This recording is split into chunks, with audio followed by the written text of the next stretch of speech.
And 3, 2, 1. Welcome to The Peaceful Truth, the podcast where we talk about everything from women empowerment, feminism, and everything in between.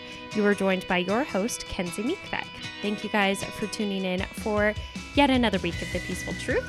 I wanted to talk about this week about live action Disney movies. They are coming out with so many, and I'm very excited as being a kid who is a product of the 90s. I feel like anyone from 80s, 90s plus will be super excited about all this stuff. It's always a classic, but so I wanted to talk about the different live action movies, and I plan on seeing all of them. I haven't seen Aladdin yet, but the ones I wanted to talk about today are The Lion King, Mulan, and Ariel, the live action movies. So this past week, I saw The Lion King, and I just wanted to talk about previously what it's done right in the past with gender roles, as well as currently what the movie has done and what it's like. But the newest movie that has just come out is amazing. It is really cool. It is live action, as in, I guess, like technology that recreates these lions, but they're very anatomically correct, and all the other animals are as well. And it's really cool to watch and to have your childhood recreated, especially with all these characters and actors who you look up to and who you think are so cool. To be a part of this film was also really fun to watch. I will say there were some parts of it that I didn't like, that they either minorly changed, or I felt like they changed too little or too much of things. There were minor things, but overall, I would say it's a good movie and I would recommend it. And I wanted to talk about the gender roles in these different movies. So growing up, I've always felt like I loved The Lion King as one of my top favorite movies. So I was super pumped to see it. I loved princess movies as a kid, but I always dreamed of being Simba, actually. I liked dressing as him. I had a whole costume and dreaming I was just like him. He's a young character who's striving and dreaming of being something great, and a leader with a lot of unadulterated toughness and confidence. And I really, really liked him. And I always remember he takes a hard hit at the beginning of his life, but he comes out on top and eventually secures his place and his destiny in the world. And I thought it was so inspirational. But I think what's so important and powerful about The Lion King, and actually I was talking about it with someone, and I'm going to kind of reiterate what they were talking about, but I feel like the elimination of a human character, it became more easy for me as a child, and I think probably many children of all different races, genders, and anything, just to dream and imagine yourself as any of the characters in The Lion King, because it just allows yourself to dive deeper.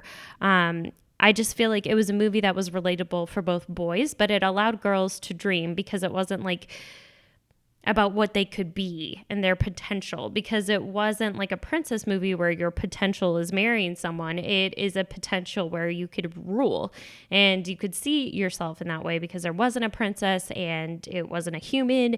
But I feel like it was appealing to everyone.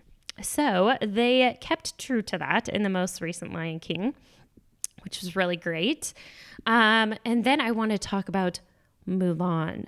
So Mulan, let's just get a Disney summary of the movie. This is officially from Disney, or it was at least on the link to the trailer of this movie on their official Disney YouTube channel.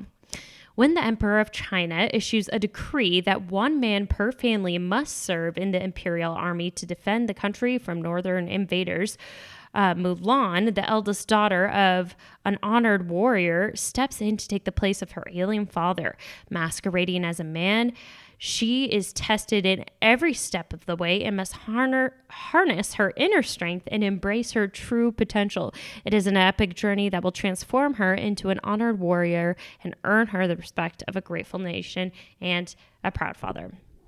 So the trailer for this movie, this 2020 movie, opens with and I want to talk, Mulan is particularly an interesting movie because it's all about gender roles and her challenging that. And it came out in the late 90s. And that was something really cool to look up to as a kid. And I'm excited that they're bringing it back. But this trailer for the 2020 version opens with her family saying it's been decided that she'll be matched with a husband. So she's just been matched with her future husband. But she looks brokenhearted and she just responds, "Yes, I will bring honor to us all." I feel like this is foreshadowing, and bringing honor is for different reasons than getting married. And it then shows her getting ready and doing typical female cultural traditions. And then it cuts away to her practicing how to fight. And then eventually it goes into her kicking ass in battle. And then it ends with a quote from her that says, "It is my duty to fight."